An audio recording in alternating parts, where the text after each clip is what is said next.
Hello friends, ಇವತ್ತಿನ ಸಂಚಿಕೆಯಲ್ಲಿ ಏನಾಯಿತು ಅಂತ ನೋಡ್ಕೊಂಡು ಬರೋಣ ಬನ್ನಿ. ತಾಂಡವ್ ಕಾಲೇಜಲ್ಲಿರುವಾಗ ಶ್ರೇಷ್ಠ ನಾನು ಸುಸೈಡ್ ಮಾಡಿಕೊಂಡು ನಿನ್ನ ಹೆಸರನ್ನ ಬರೆದಿಟ್ಟು ಸಾಯ್ತೀನಿ ಅಂತ ತಾಂಡವ್ಗೆ ಮೆಸೇಜ್ ಮಾಡ್ತಾಳೆ. ಆಗ ತಾಂಡವ್ ಅಲ್ಲಿಂದ ಎದ್ನೋ ಬಿದ್ನೋ ಅಂತ ಓಡಿ ಬಂದು ಶ್ರೇಷ್ಠಗೆ ವಾಪಸ್ ಕಾಲ್ ಮಾಡ್ತಾನೆ. ಶ್ರೇಷ್ಠ, ನಿನಗೇನು ತಲೆಗಿಲೆ ಕೆಟ್ಟಿದೆಯಾ, ಯಾಕೆ ಹೀಗೆ ಮಾಡ್ತಿದ್ಯಾ ಅಂತಾನೆ. ಆಗ ಶ್ರೇಷ್ಠ, ನನ್ನನ್ನೇ ಅವಾಯ್ಡ್ ಮಾಡ್ತೀಯಾ, ನಿನ್ನಿಂದಾಗಿ ನಾನು ಈ ಪರಿಸ್ಥಿತಿಗೆ ಬರೋ ಹಾಗಾಯಿತು. ನಿನ್ನನ್ನು ನಂಬ್ಕೊಂಡಿದ್ದಕ್ಕೆ ನಾನು ಬೀದಿಗೆ ಬಿದ್ದೆ, ಆದರೂ ನೀನನ್ನು ಕೇರ್ ಮಾಡ್ತಿಲ್ಲ ಅಂತ ಬೈತಾಳೆ. ನನ್ನ ಪರಿಸ್ಥಿತಿನೂ ನೀನು ಅರ್ಥ ಮಾಡ್ಕೋ ಶ್ರೇಷ್ಠ, ನನ್ನ ತಲೆನೋವೇ ನನಗೆ ಹೆಚ್ಚಾಗಿದೆ, ಅದರ ಮಧ್ಯೆ ಏನು ನಿನ್ನ ಹುಚ್ಚಾಟ ಅಂತಾನೆ ತಾಂಡವ್. ಆಗ ಶ್ರೇಷ್ಠ, ನಾನು ಕಳಿಸೋ ಲೊಕೇಶನ್ಗೆ ಇನ್ನು 10 ನಿಮಿಷದಲ್ಲಿ ನೀನು ಬರಲಿಲ್ಲ ಅಂದರೆ ನಾನು ನಿನ್ನಿಂದ ದೂರ ಹೋಗ್ತಿದ್ದೀನಿ, ಬಾಯ್ ತಾಂಡವ್ ಅಂತ ಕಾಲ್ ಕಟ್ ಮಾಡ್ತಾಳೆ. ಆಗ ತಾಂಡವ್ ಶ್ರೇಷ್ಠ ಶ್ರೇಷ್ಠ ಅಂತ ಕೂಗ್ತಾ ಫಾಸ್ಟಲ್ಲಿ ಕಾರ್ ಬಿಟ್ಕೊಂಡು ಹೋಗ್ತಾನೆ. ಈಚೆ ಶ್ರೇಷ್ಠ ಅಪಾರ್ಟ್ಮೆಂಟ್ ಮೇಲ್ಗಡೆ ನಿಂತ್ಕೊಂಡು ಕೆಳಗಡೆ ಹಾರೋದಿಕ್ಕೆ ಅಂತ ನೋಡ್ತಿರ್ತಾಳೆ. ಆಗ ಜನ ಎಲ್ಲ ಸೇರಿ ಅವಳನ್ನು ಕೆಳಗಿಳಿ ಅಂತಿರ್ತಾರೆ. ಅಷ್ಟರಲ್ಲಿ ತಾಂಡವ್ ಕಾರಿಂದ ಬಂದು ಇಳ್ಕೊಂಡು, ಓ ಗಾಡ್, ಆಲ್ರೆಡಿ 3 ನಿಮಿಷ ಲೇಟ್ ಆಗಿದೆ, ಎಲ್ಲಪ್ಪ ಇವಳು ಅಂತಾನೆ. ಕೆಳಗಡೆ ಜನ ಎಲ್ಲ, ಯಾರ ಕಡೆಯವ್ರಿ ನೀವು, ಇಳಿಯಮ್ಮ ಅಂತಾರೆ.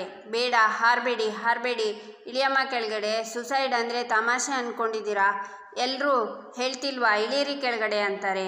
ನಾನು ಆಟ ಆಡ್ತಿಲ್ಲ, ನಿಜಾನೇ ಹೇಳ್ತಿದ್ದೀನಿ, ನನಗೆ ಜೀವನದಲ್ಲಿ ತುಂಬ ಅನ್ಯಾಯ ಆಗ್ತಿದೆ, ಅದೆಲ್ಲ ಸರಿಯಾಗಬೇಕು ಅಂದರೆ ಇದೊಂದೇ ದಾರಿ ಇರೋದು ಅಂತಾಳೆ ಶ್ರೇಷ್ಠ. ಅದು ಹೆಂಗಮ್ಮ, ನೀನು ಸತ್ತೋದ್ರೆ ಸಮಸ್ಯೆ ಹೆಂಗಮ್ಮ ಬಗೆಹರಿಯುತ್ತೆ ಅಂತಾರೆ ಜನ. ಪ್ರಾಬ್ಲಮ್ ಸಾಲ್ವ್ ಆಗಲಿಲ್ಲ ಅಂದರೂ ನಾನು ನೆಮ್ಮದಿಯಾಗಿ ಸಾಯ್ಬೋದಲ್ವಾ ಅಂತಾಳೆ ಶ್ರೇಷ್ಠ. ಇದನ್ನೆಲ್ಲ ಕೆಲವರು ಮೊಬೈಲ್ನಲ್ಲಿ ರೆಕಾರ್ಡ್ ಮಾಡ್ಕೋತಾ ಇರ್ತಾರೆ. ಈಚೆ ಭಾಗ್ಯ ನೋಡ್ತಾ ಇರುವಾಗಲೇ ತಾಂಡವ್ ಕಾಲೇಜಿನಿಂದ ಓಡಿ ಹೋಗ್ತಾನೆ.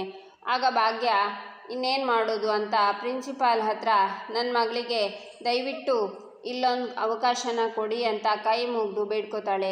ಆಗ ಪ್ರಿನ್ಸಿಪಾಲ್ ತನ್ವಿಗೆ ಒಂದು ಅವಕಾಶ ಕೊಡ್ತಾರೆ, ರೀಅಡ್ಮಿಷನ್ನ ಮಾಡ್ಕೋತಾರೆ. ಖುಷಿಯಿಂದ ಇಬ್ಬರು ಮನೆಗೆ ಬರ್ತಾರೆ. ಈಚೆ ತಾಂಡವ್ ಓಡಿ ಬಂದು ಒಬ್ಬರ ಹತ್ರ ಅಷ್ಟೊಂದು ಜನ ಅಲ್ಲಿ ಯಾಕೆ ಸೇರಿದ್ದಾರೆ ಅಂತ ಕೇಳ್ತಾನೆ. ಆಗ ಅವನು ಯಾರೋ ಒಬ್ಬರು ಸುಸೈಡ್ ಮಾಡ್ಕೊಳ್ಳೋಕ್ಕೆ ಹೋಗಿದ್ದಾರೆ ಅಂತ ಅವನು ಹೋಗ್ತಾನೆ. ಆಗ ತಾಂಡವ್ ಜನ ಸೇರಿರೋ ಹತ್ರ ಬಂದು, ಸುಸೈಡ್ ಮಾಡ್ಕೊಳ್ಳೋರು ಎಲ್ಲಿದ್ದಾರೆ ಸರ್ ಅಂತಾನೆ. ಸುಸೈಡ್ ಮಾಡ್ಕೊಳ್ಳೋರು ರೋಡಲ್ಲಿ ಇರ್ತಾರ, ಮೇಲ್ಗಡೆ ಇದ್ದಾರೆ ನೋಡಿ ಅಂತಾರೆ ಜನ. ಆಗ ತಾಂಡವ್ ಮೇಲ್ಗಡೆ ನೋಡಿ ಶಾಕ್ನಿಂದ, ಶ್ರೇಷ್ಠ ಏನಿದಲ್ಲ, ಯಾಕೆ ಹಿಂಗೆ ಆಡ್ತಿದ್ಯಾ ಅಂತ ಕೂಗ್ತಾನೆ. ನಾನೇನು ಮಾಡಬೇಕು ಮಾಡಬಾರ್ದು ಅನ್ನೋ ನಿರ್ಧಾರ ನಿನ್ನ ಡಿಸಿಷನಲ್ಲಿ ಇದೆ ಅಂತಾಳೆ ಶ್ರೇಷ್ಠ. ಓ, ಆ ಹುಡುಗಿ ಸಾಯೋಕ್ಕೆ ನೀನೇ ಕಾರಣನಾ ಅಂತಾರೆ ಜನ. ಆಗ ಶಾಕ್ನಿಂದ ತಾಂಡವ್ ಜನರನ್ನೆಲ್ಲ ನೋಡ್ತಿರ್ತಾನೆ. ಇಲ್ಲಿಗೆ ಈ ಸಂಚಿಕೆ ಮುಕ್ತಾಯವಾಗುತ್ತೆ. ಹಾಗಾದರೆ ಶ್ರೇಷ್ಠ ಮೇಲಿಂದ ಕೆಳಗಡೆ ಹಾರ್ತಾಳ, ತಾಂಡವ್ ಅವಳನ್ನು ಬಚಾವ್ ಮಾಡ್ತಾಳ, ನೋಡೋಣ ಮುಂದಿನ ಸಂಚಿಕೆಯಲ್ಲಿ. ಅಲ್ಲಿಯವರೆಗೆ ನೀವು ನಮ್ಮ ಚಾನಲನ್ನು ನೋಡಿ ಸಬ್ಸ್ಕ್ರೈಬ್ ಮಾಡಿ, ಲೈಕ್ ಮಾಡಿ, ಶೇರ್ ಮಾಡೋದನ್ನು ಮರಿಬೇಡಿ.